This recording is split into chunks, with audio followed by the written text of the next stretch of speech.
It's from Wild Birds Unlimited. It's a small, high-perched hummingbird feeder, right? Yeah! So let's get opening! Okay. Whoa! Look what's inside, everybody! We have this, that, and we have this. Now let's start breaking it.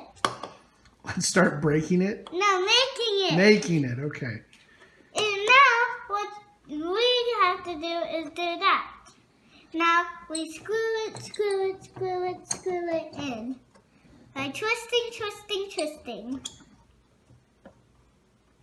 And when it's down there tight, we have to fill something in. So now what do we have to fill in? Well, it's got two compartments, right? Yes. It's got the compartment in the middle, which is called an ant trap, which we fill up with just normal tap water. And that prevents any ants from crawling down into here and getting to the sugar water. But then the other component that it has is the reservoir, which is here. And that's where we put the nectar, the sugar water that the hummingbirds are going to use. So our next step is to cook up some hummingbird nectar, right? And what did the lady at Wild Birds Unlimited tell us? What was the ratio? 4 cups of water to feed the birds. 1 cup of Sugar. There we go. 4 cups of water to 1 cup of sugar. So that's what we're going to cook up next. We're going to put it in the reservoir and we're going to hang it outside and see what happens. Sound good? Mm-hmm. Yes. Okay. Now. Okay, here we are in the kitchen.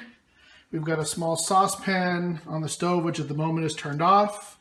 And we've prepared, what are these things, girls? They're called cups. Measuring cups filled with? Water and water. How much water?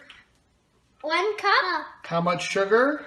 1/4 of a cup. Exactly. And why do we use those numbers? Because on the last video we said 4 cups of water. 4 cups of water while 1 cup of sugar. Okay, and if we go over here and look at our bird feeder, if we turn it around and turn it around, there's actually a gauge, which is a bit hard to see, but it's right there. And that gauge shows us the high level, which is 8 ounces, the low level, which is 4 ounces, and the middle level, which is 6 ounces. So this container, the reservoir on the bird feeder, can hold as much as 8 ounces of water. And how many ounces of water is there in a cup? 1. 8. 8 ounces of water in a cup, right? So that's why we're using 1 cup, 8 ounces of water, and we're using 1/4 of a cup, 2 ounces of sugar. Okay, so now, kids, if you're doing this at home, you need to have parental supervision to do cooking, but we're going to turn on the stove.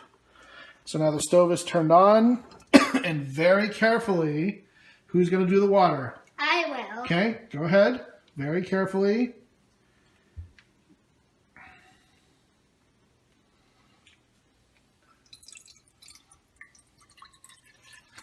Great. Now, hang on. Now the water's going to heat up, and then once we get the water hot, we're going to pour in the sugar. Which I'm going to do. That's right, what you're going to do. And we've got a wooden spoon to mix it. So we'll take a few minutes for the water to heat up, and then we'll see you again in a moment while we pour the sugar. All right, we're back. We've got the water in a good boil. Again, kids, if you're doing this at home, you need parental supervision. Now we're going to pour in the sugar, and we're going to start mixing. So we're going to very carefully, it's very hot, we're going to pour in all the sugar in one big pour. Beautiful. Okay, and now we're going to mix. We're going to be very careful not to touch the hot pot or the hot water, but we're going to mix. And what's going to happen is we're going to create what's called a saturated mixture, right? All of that sugar, there we go. It's already disappeared. So we can stop mixing. we're gonna turn off the stove. And now, girls, I'm gonna need you to step back because I'm gonna move the boiling water. So what I've done here is I've set up just a coffee mug that can take hot water. I'm gonna put the coffee mug in the sink just in case we have some spillage. I'm gonna grab our mixture and I'm gonna pour it into the coffee mug. There we go. So now we've got our boiling water in the coffee mug. And now you probably noticed we had a little bit of water boil off. So I'm gonna walk over here and I'm gonna put just a little bit of cold refrigerator water in. This will simultaneously replace a little bit of water that we lost and cool down this water so that we can put it into our bird feeder. Just mix it up a little bit more. Okay, so now we've got our bird feeder mixture and we're ready to pour it into the bird feeder. All right, so now we've got our bird feeder. We've got our cup of nectar. A little important side note here, a lot of times people will put red food coloring in the nectar. The instructions on the bird feeder specifically say to not put any red food coloring in the nectar because the hummingbirds are going to be attracted by the red color of the bird feeder.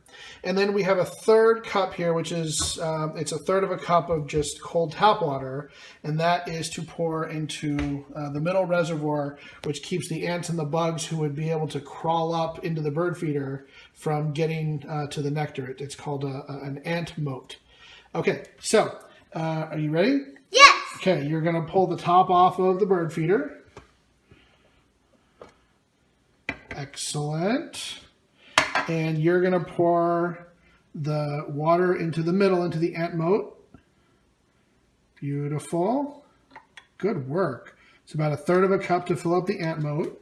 And then your sister is going to pour the warmer water, which is the nectar.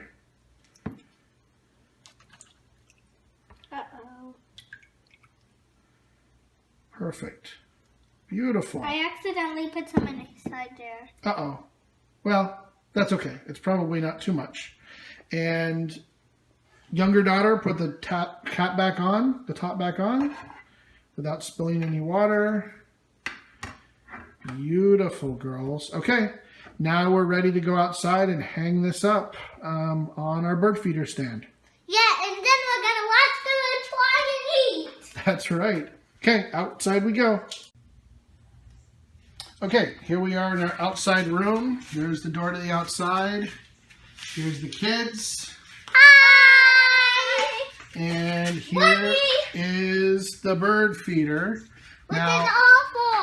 Which is all full of our nectar. Now, as I turn this around, whoops, we lost a little bit. As we turn this around, we can see here, let's get it to focus. There we go. There's the gauge.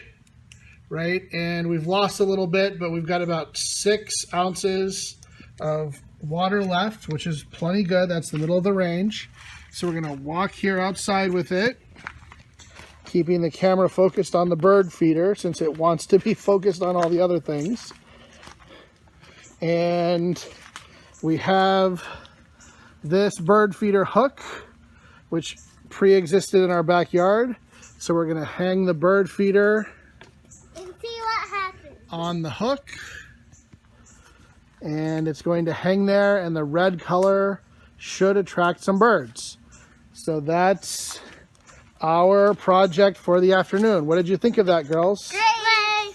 Now can we make them watch the birds eat it? We can watch the birds eat it, right? Your window is right there, and the bird feeder is right there, so you should be able to see the birds when they come. According to the people at Wild Birds Unlimited, it should take about 3 or 4 days for the birds to realize that that feeder is there. And once they realize that it's there, they should come back on a regular basis. What do you think of that, girls? Great. I Okay. just saw a cat. Oh, good. More wildlife in our backyard. Okay, so that's it for this project. Say bye and thanks for watching, girls. Bye. Thanks for watching. Beautiful. Bye-bye. And see you in other movies. And We had really good movies. yeah, okay. Thanks for watching. Bye.